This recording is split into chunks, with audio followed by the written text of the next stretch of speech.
গরুর মাংস যতভাবেই রান্না করা হোক না কেন, এই কালো ভুনাটা হচ্ছে একদমই হিট একটা আইটেম।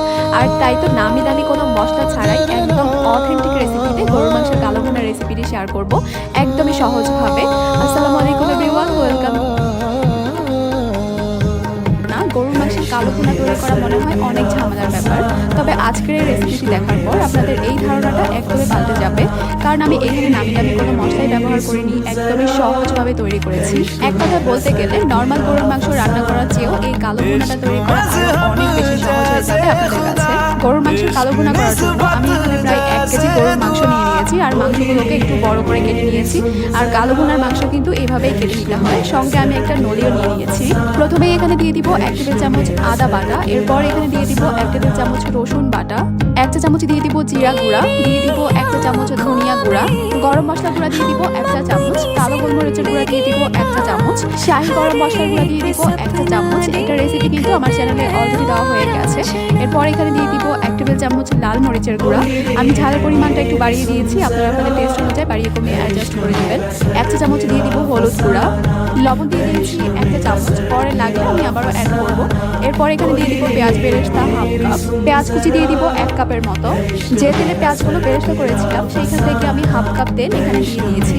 এখন মাংসের সঙ্গে সবকিছুকে খুব ভালো মতো মিশিয়ে নিতে হবে। আর এই মিশিয়ে নেওয়ার কাজটা কিন্তু একটু সময় নিয়েই করতে হবে। মাংসের সঙ্গে তেল আর মশলাটা যত ভালোভাবে মিশবে, এই কালো ভুনার টেস্টটাও কিন্তু ততই ভালো আসবে। তাই আমি একটু সময় নিয়ে এগুলোকে খুব ভালোভাবে মিশিয়ে নিয়েছি। ভালোভাবে মিশিয়ে নেওয়ার পর একটা ঢাকনা দিয়ে ঢেকে এগুলোকে 2 ঘন্টার জন্য রেস্টে রেখে দিতে হবে। আর এই রেস্টে রেখে দেওয়াটা কিন্তু খুবই জরুরি। যদি মনে করেন হাতে একদমই সময় নেই, তাহলে বাদ দিতে পারেন, সঙ্গে সঙ্গে রান্না শুরু করে দিতে পারেন। আর যদি হাতে সময় থাকে অবশ্যই একটু রেস্টে রাখবেন, এতে করে মাংসগুলো খুবই সফট হবে আর মশলাগুলো খুবই দ্রুত মাংসের মধ্যে ঢুকবে। আমার হাতে এত বেশি সময় ছিল না, আমি মাত্র 30 মিনিটের জন্য রেস্টে রেখেছি। এরপর আমি এই হাঁড়িটাকে চুলায় বসিয়ে দিয়েছি। কোনো রকমের ঢাকনা ছাড়াই আমি প্রায় 10 মিনিটের মতো এইভাবে মাংসগুলোকে একটু কষিয়ে নিব প্রথমে।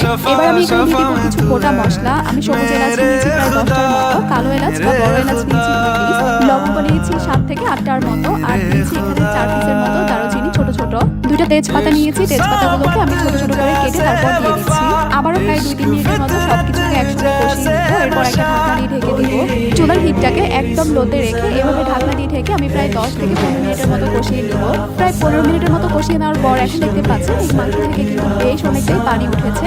আর এই পানিটার মধ্যে কিন্তু মাংসটাকে সিদ্ধ করে নিব। এখানে আর আলাদা করে কোনো রকমের পানি দিব না। তবে আপনাদের যদি মনে হয় আপনারা যে মাংসটা নিয়েছেন সেটা সিদ্ধ হওয়ার জন্য কিছুটা পানি দেওয়ার দরকার আছে, তাহলে কিছুটা পানি দিবেন। আমি আবারও ঢাকনা দিয়ে ঢেকে রান্না করব, পানিটা সম্পূর্ণভাবে শুকিয়ে মাংসটা সিদ্ধ হয়ে যাওয়া পর্যন্ত।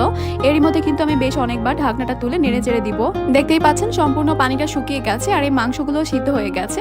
এখন যেগুলো আছে এগুলো হচ্ছে তেল আর গ্রেভি, এখানে কিন্তু আর কোনো রকমের পানি নেই। এখন আমি এই কালো ভুনার জন্য একটা ফোড়ন বা বাগার রেডি করব। একটা প্যানে আমি নিয়ে নিব হাফ কাপ সরিষার তেল, আর অবশ্যই চেষ্টা করবেন এখানে সরিষার তেলটাই নেওয়ার জন্য। তেলটা কিছুটা গরম হয়ে আসলে এখানে দিয়ে দিব আমি 3 চামচের মতো শুকনো মরিচ, সঙ্গে দিয়ে দিব একটা রসুন কুচি। আমি রসুনের কোয়াগুলোকে একদম কুচি করে নিয়েছি। এরপর এগুলোকে একটু নেড়ে চেড়ে ভেজে নিচ্ছি, তবে খেয়াল রাখতে হবে এগুলো যেন অতিরিক্ত পুড়ে না যায় বা একদম ব্রাউন না হয়ে যায়। আমি হালকা লালচে করে এগুলোকে ভেজে নিব। সরিষার তেলের বাবলসের জন্য কিন্তু দেখা যাবে না রসুনগুলো লালচে হয়েছে কিনা, তাই একটু পরপর কিন্তু তুলে দেখতে হবে এগুলো লালচে হয়েছে কিনা। যখন এগুলো ভাজা হয়ে যাবে সঙ্গে সঙ্গে এগুলোকে কালো ভুনার মধ্যে দিয়ে দিতে হবে। এরপর একটু নেড়ে চেড়ে এগুলোকে মিশিয়ে দিচ্ছি, আর কিন্তু এখানে কোনো ঢাকনা দিব না। এবার এইভাবেই আমি আরো কিছুক্ষণ কষিয়ে কালারটাকে আর একটু চেঞ্জ করে নিব। রান্না যখন প্রায় শেষের দিকে তখন আমি এখানে আরো 1 চা চামচের মতো দিয়ে দেবো শাহি গরম মশলা গুঁড়া, সঙ্গে দিয়ে দিব এখানে কিছু পেঁয়াজ। আমি একটা পেঁয়াজকে 4 ভাগে কেটে নিয়েছি, এরপর পাপড়িগুলোকে আলাদা করে নিয়েছি। এই পেঁয়াজগুলো সফট হওয়া পর্যন্ত আবারও নেড়ে চেড়ে কিছুক্ষণ জাল করে নিব, তবে এই পেঁয়াজগুলো একদম নরম করে গলিয়ে ফেলা যাবে না। গরুর মাংসের কালো ভুনা রান্নাটা কিন্তু প্রায় শেষ, আমি চুলাটা বন্ধ করে দিয়েছি। এবার শুধু পরিবেশনের পালা। পরিবেশনের সময় উপরে একটু পেঁয়াজ বেরেস্তা দিয়ে পরিবেশন করলে কিন্তু দেখতে অনেক বেশি লোভনীয় লাগে। এতক্ষণ তো গরুর মাংসের কালো ভুনার উপরে লুকটাই দেখেছেন, এখন একটু ভিতরের লুকটাও আপনাদেরকে দেখিয়ে দিচ্ছি। দেখতেই পাচ্ছেন মাশাআল্লাহ কতটা সফট হয়েছে, চাপ দিতেই কিন্তু একদম গলে যাচ্ছে। এটাই হচ্ছে কিন্তু একদম অথেন্টিক পারফেক্ট গরুর মাংসের কালো ভুনা রেসিপি। অবশ্যই এই কোরবানি ঈদে একবার হলেও এইভাবে গরুর মাংসের কালো ভুনাটা তৈরি করে দেখবেন, বাসার সবাই খুবই পছন্দ করে খাবে। আশা করছি আমার আজকের রেসিপি আপনাদের কাছে খুব ভালো লেগেছে আর সহজে লেগেছে। তাহলে আজকে এই পর্যন্তই। সবাই অনেক বেশি ভালো থাকবেন, সুস্থ থাকবেন, সবাই সবার জন্য দোয়া করবেন। আল্লাহ হাফেজ।